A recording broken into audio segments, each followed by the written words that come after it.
Brother, आप लोग कैसे हो। मेरा न्यू वीडियो में आप लोग का वेलकम है। फिर होली ट्रैक लेके आ चुका हूँ आप लोग के बीच में।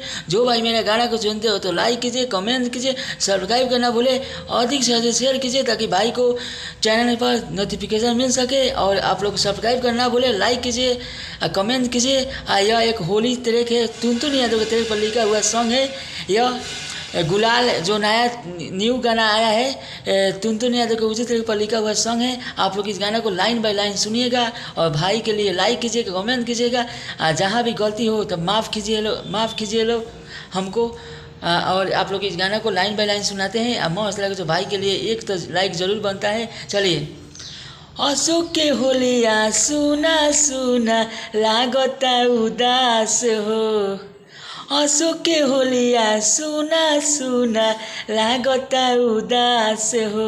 जहिया से छोड़ले बिया हमर मोलिया रंग न भावे यार हो। यहाँ दो बगाना है।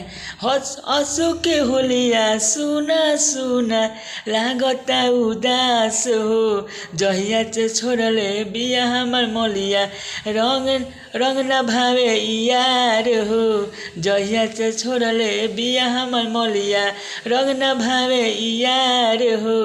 यादो न करत बिया यारवा खुश बिया ससुराल हो।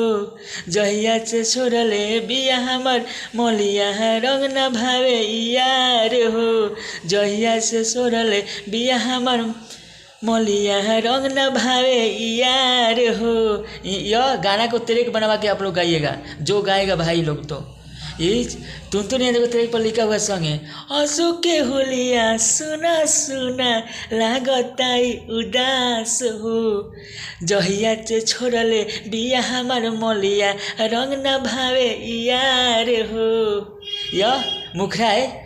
चलिए अंतरा सुनाते हैं। अंतरा आप लोग को मस्त लगे तो भाई के लिए लाइक कीजिए, कमेंट कीजिए, सब्सक्राइब करना बोले, अधिक से शेयर कीजिए। अब फिर धमाका सॉन्ग लेके आऊँगा भाई लोग। थोड़ा हम मजबूर हूँ, थोड़ा दूर हूँ, इसलिए गाना नहीं आ रहा है मार्केट में। मेरा गाना जरूर आएगा अभी भाई। चलिए अंतरा वन सुने। जहाँ जहाँ होई हैं जान हमार खुश होई हैं होली में। यारवा होली खेलत बावे यारवा गाँव के टोली में। यहाँ दो बगाना है, अंतरा के दो बगाना। जहाँ होई है जान हमार खुश होई होली में। यहाँ होली खेलत बावे यारवा गाँव के टोली में। चलिए फिर अंतरा। अशोक के होलिया फीका फीका लागता उदास हो। जहिया से छोड़ले बिया हमर मोलिया रंग न भावे यार हो। जहिया से छोड़ले बिया हमर मोलिया रंग न भावे यार हो। चलिए अंतरा तू सुनाते हैं। अंतरा तू आप लोगों को मस्त लगे तो भाई के लिए लाइक कीजिए, कमेंट कीजिए, सब्सक्राइब करना बोले, शेयर कीजिए। एक बार फेसबुक हर जगह आप लोग अपने दोस्त के पास शेयर कीजिए मेरा चैनल को। रहती जाने होलिया में लगैती रंग गुलाल हो।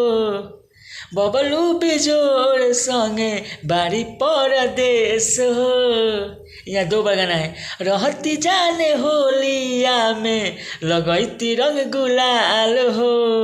बबलू बिजोड़ संगे बारी परदेश हो। अशोक के होलिया नया नया लागता उदास हो। अशोक के होलिया सुना सुना लागता उदास हो। जहिया से छोड़ले बिया हमर मोलिया रंग न भावे यार हो।